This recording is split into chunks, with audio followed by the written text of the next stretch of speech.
Welcome to the second video on forces. In the first video, we looked at introduction to forces, the resultant force, and Newton's laws. In this video, we're going to take a look at special forces. These are just two types of forces which I've decided to call as special forces, and also springs. Let's get started.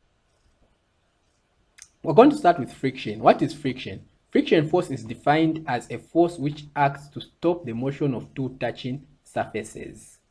So whenever there are two surfaces which are touching, and one surface is about to move against the other, there's going to be a force that's going to oppose that movement, and that force is friction force. Another fact about friction force is it acts in the opposite direction of the motion or tendency of motion. So if the object is about to move to the right, friction is going to act to the left.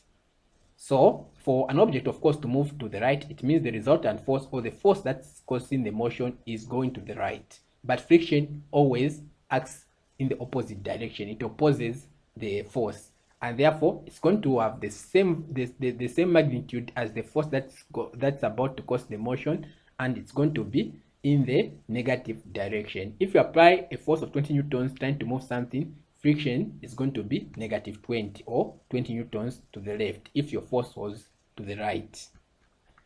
The other truth about friction is the larger friction exists between rougher surfaces as compared to smooth surfaces. So if you have two surfaces, one is smooth, the other one is rough, surfaces have got high friction as compared to smooth surfaces. So let's picture this scenario where we have a surface here and a heavy box, and let's say we want to push this box to this direction. Before this box can make any movement, before it can have an acceleration, remember, if there's an acceleration, it means there's a resultant force, or there's a force that's causing this motion. So before this object can move, there's going to be a force that's going to oppose this motion, and that's friction force. It's going to be the same size as the force, but in the opposite direction. So if you apply 20 newtons and the object is not moving, it means the friction force is negative 20. If you apply 40 newtons and it's not moving, it means the friction force is also negative 40. But if the force you're applying becomes greater than the friction force between the object and the surface, that's when motion is going to be produced. And the amount of motion that's going to be produced is going to be the difference of the two forces, or the resultant force of these two. Let's say friction force is 40 newtons and your force here is 50 newtons. So the force that's going to produce this motion is 50 minus 40, which is 10 newtons, or the resultant force. So only 10 newtons is going to be pushing this. But if this was a smooth surface, it means friction here is less. So let's say friction here can be 10 newtons. So if you apply the same 50 newtons, so 50 minus 10, the resultant force is going to be 40 newtons, and the object is going to move faster. In short, the value of acceleration is going to be greater. So if this is F, then this is friction force. Let's take a look at some simple applications of friction. The first is we can walk without slipping because of friction. If our surfaces or our feet were smooth, then we could mean that the friction could be low, or without that it could be zero, mean that we could be slipping. Vehicles can move and stop because of friction. So if you are driving, then you apply the brakes, the vehicle is going to stop because of friction. The way tires are designed, they are designed to have rough surfaces, so that when you apply the brakes, the car can easily stop. We can grip or hold something in our hands because of friction. Nails hold something tight. If you look at nails, at the tip of nails there are some depressions which create some kind of roughness, so that nails are able to hold things tight. Negative consequences of friction. So because of friction, we have these bad things. Friction causes energy loss and reduces the efficiency of machines. Efficiencies, if you give a machine energy, is it going to use all that energy that you have given it? So that's what efficiency is. But because of friction, machines don't work according to the energy you give them. So if you apply a certain amount of electricity to a machine, it won't going to do the work equal to the amount of electricity you have applied to it. Why? Because of friction. So when machines are working, when they are moving, they produce heat. So heat comes as a result of friction. So when moving parts are busy moving or rubbing against each other, heat is going to be produced. The production of heat results in the loss of energy, meaning that the some of the energy that you apply to drive that machine is lost through heat, and the heat comes about due to friction. So in short, friction causes energy loss and reduces the efficiency of machines. It causes rapid wear and tear. So if two surfaces are moving against each other, there will be friction between them, and that friction causes them to be tearing each other, and therefore they will be wearing out. So you're going to discover that at the end of using something or something that has got two moving surfaces, the parts have worn out because of friction. How do we reduce friction? Because friction has these negative effects. How do we reduce it? So we use what are called lubricants. So friction can be removed by lubrication of moving parts. So if you have two parts that you know that there is friction, if you put a lubricant is something like grease, Vaseline, even cooking oil can work as a lubricant, so that the two surfaces can be moving without with less friction. The lubricant makes the two surfaces smooth, and therefore there will be less friction. The next type of force we're going to take a look at is centripetal force. So centripetal force has got the following information. The force of circular motion is always at right angle to the motion. So what I'm trying to say, imagine, okay, let us take a look at facts before we can even go to the scenario. So the first point is the force of circular motion is always at right angle to the motion. Second, the direction of the force is always towards the center of the circular motion. This force is called the centripetal force. So centripetal force is the force that acts towards the center on a circular motion. So for you to understand what I've just said, imagine you have a ball here, then you have a string which is tied to the ball. So if this can swing like this, and this circular motion is the path of this, the force that's going to keep this in this motion, that's going to keep the ball in the motion, is always acts towards the center. So if the ball is here, this force is going to act towards the center. If it's here, it's going to act towards the center, and if it's here, it's going to act towards the center. So this force that is keeping the ball in this motion is called centripetal force. So centripetal force also acts at a right angle to the motion. So this is the direction of motion. So centripetal force always acts at right angle here. Always. So these are the two facts about centripetal motion. You're going to appreciate centripetal motion when you talk about how the moon revolves around the earth. So it's because of the centripetal motion, because the path of the moon is circular, meaning that the moon moves around the earth. So because of that circular motion, there is a force that pulls the moon towards the earth, and that force is centripetal force. Another thing that you need to realize about centripetal force is Newton's third law. For every action, there is a reaction. There is an equal and opposite reaction. So if this force is acting this direction, there is an equal and opposite force, meaning that there is a force which is acting this direction. So always when there is a reaction, when there is an acting force, there is always a reacting force. So what happens if we cut the string as the ball keeps on rotating? Then we cut the string. So let's assume that the ball is here.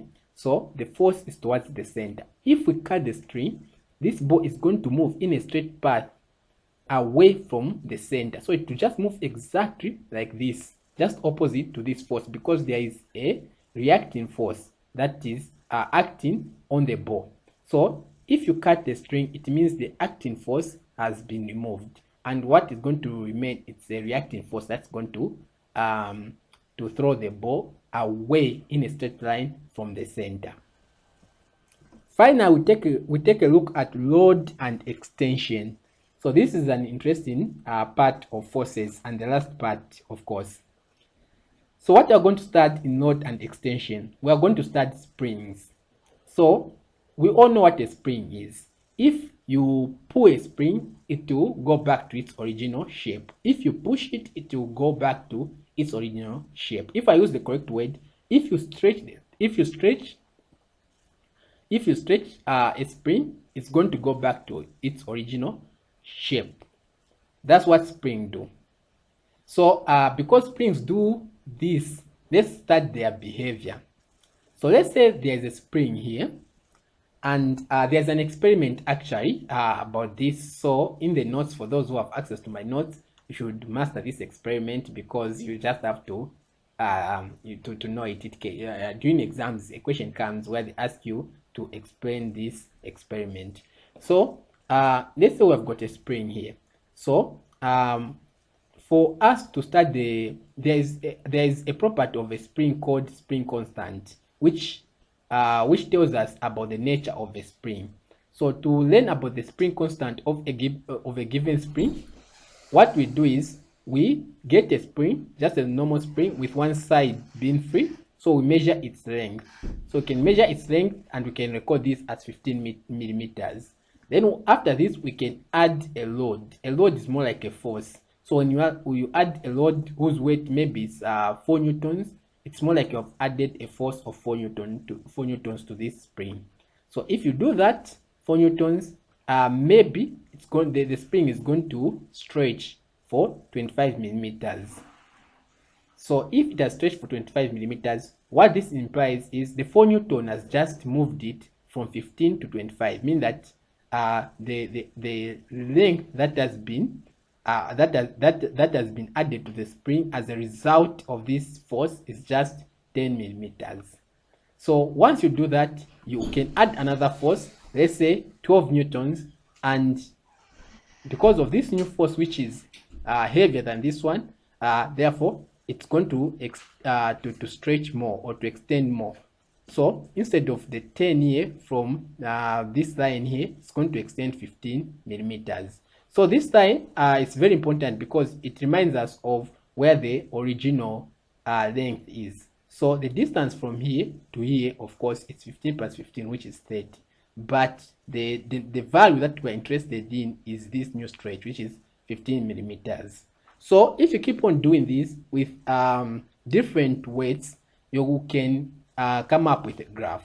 So let's say we have different weights, then we keep on recording the original length and the new lengths and the different masses, the different forces we're adding. We can have a table which I'm going to draw. Then we're going to use this ratio, extension over load. So this ratio is a ratio that gives us what I just said, spring constant. So want to study the behavior of this ratio. So the extension is this new value here, 10 millimeters, which is the new length minus the original length. So if we keep on dividing the new length, the original length from the new length, we're going to get the amount of extension the spring has extended. So the new values, each value that we get, we're going to put it here, and the load that has caused that extension, we're going to put it here. Then we're going to record the ratio. So in summary, the parameters that you need to take care of in this experiment are these. So first, the load. Second, length of spring. Then third, its extension. Then finally, is the ratio. So you're going to have different loads, 0 newtons up to 5 newtons. 0 newtons is when you haven't added anything to the spring. Then length of spring is the original length of the spring. Then of course extension, when you haven't added anything, 0 centimeters. And this ratio is undefined because you'll have to divide 0 centimeters by 10.5 centimeters. Actually it's extension divided by load. So 0 centimeters divided by 0 load, because you haven't added anything. So when you punch that with the calculator, you're not going to get anything. So next, you add a load of 1 newton. Then length, when you add let's say when you add a length of 1 newton, your new length is 12.5 centimeters. So the extension is just the difference between these two, the original length and the new length. So 12.5 centimeters minus 10.5 centimeters, it will give you 2 centimeters as the extension. Then extension divided by load, which is 2 centimeters divided by 1 Newton, is going to give you 2.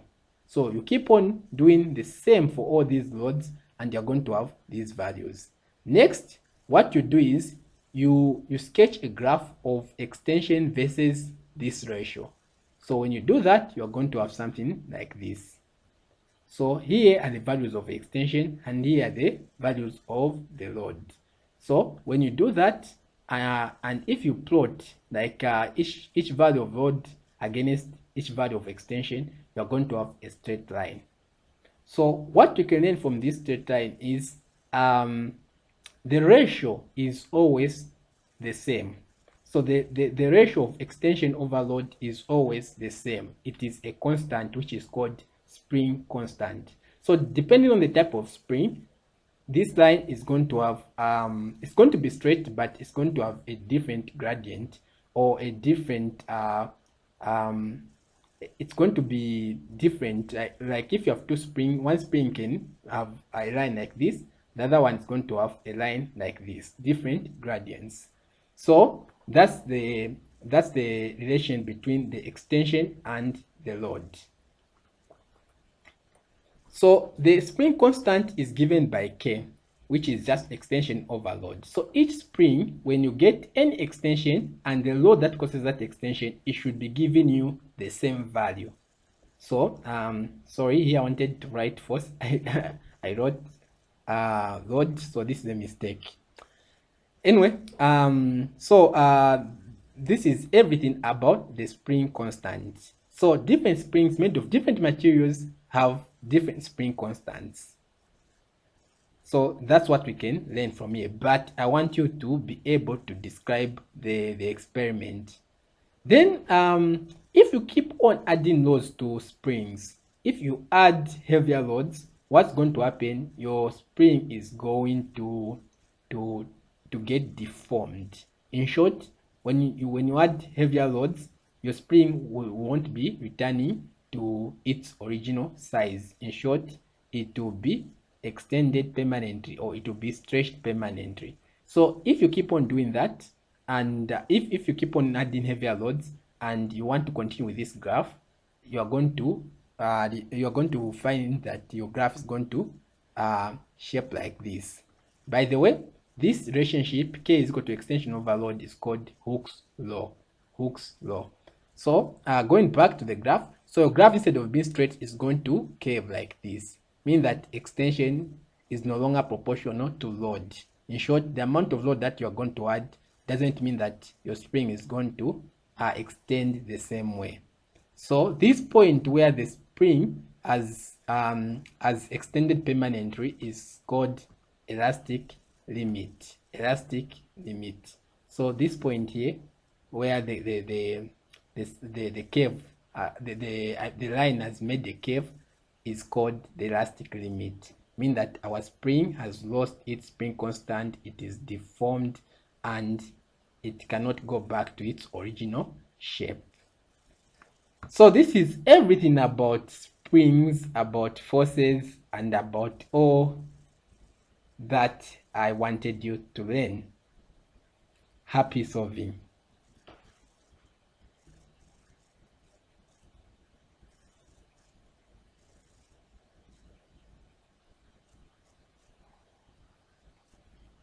Not a good one. Good evening, my teacher. My teacher. Who is your teacher? This was not a good one. Yeah. I don't know. Maybe there's a panic. My teacher. That's why I said, remember, phone young, I was talking about good evening, my teacher. 53. Abu and One. Abu and 20. Upon when each teacher are stop on the lump.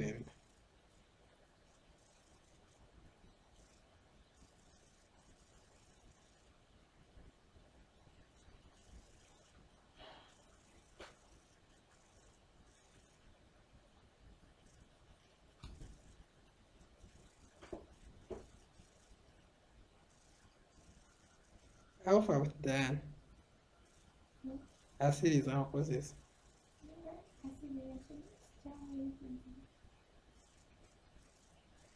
She has been busy. We haven't learned anything.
She's gonna try. Ah, you think you're just sleeping, you want to start disturbing. Not sleeping now. Don't continue you for chasing you around.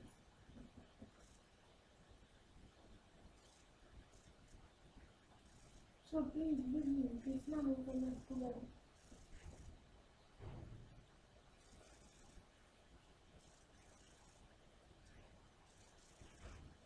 This gate is really not see.